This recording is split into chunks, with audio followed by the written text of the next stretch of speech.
खाद्य जोगान और खाद्य कल्याण डिपार्टमेंट गोटे जनपोषण केन्द्र विभिन्न पंचायत खोलिया आम योजना रखुचु ता काम चली जनपोषण केन्द्र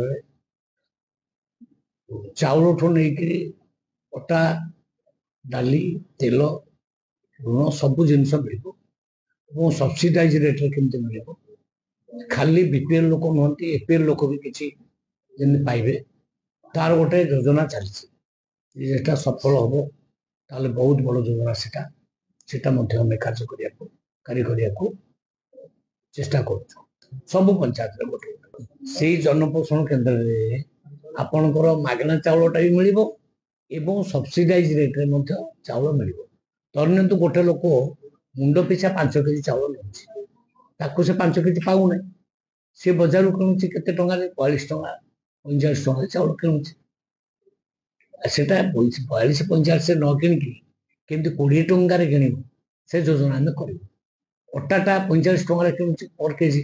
आम केमती 20 22 टंका मिल से कथा आम चिंता कर अन्य जिनस भी रही धर एसएचजी ग्रुप कौन सी प्रोडक्ट्स अच्छी से आनिकी देवे से गुड़ा सब्सिडाइज रेट्रे मिल विभिन्न जिन धन्य तू जो मान इनकम एकदम हाई से व्यवस्था ना किंतु जो मैंने जस्ट मिडिल क्लास जो मान इनकम 30,000 40,000 50,000 परिवार चल पैसा बढ़ुना से भली किसी लिस्ट आम कर धर 3,36,00,000 लोक बर्तमान मागणा चाउल नौ बाद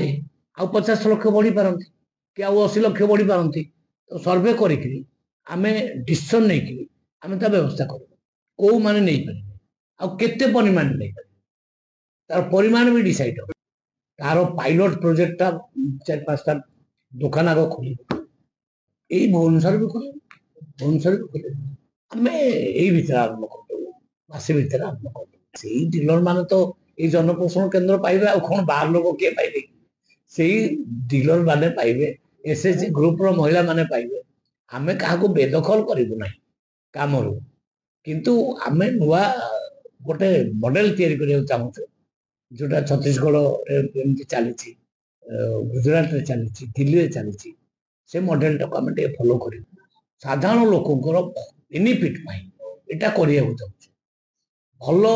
जिनस पाइबे कम रेट्रे पाइबे गोटे ऑल इंडिया स्कीम यहाँ विभिन्न राज्य आरंभ हो जाम राज्य आम फॉलो कर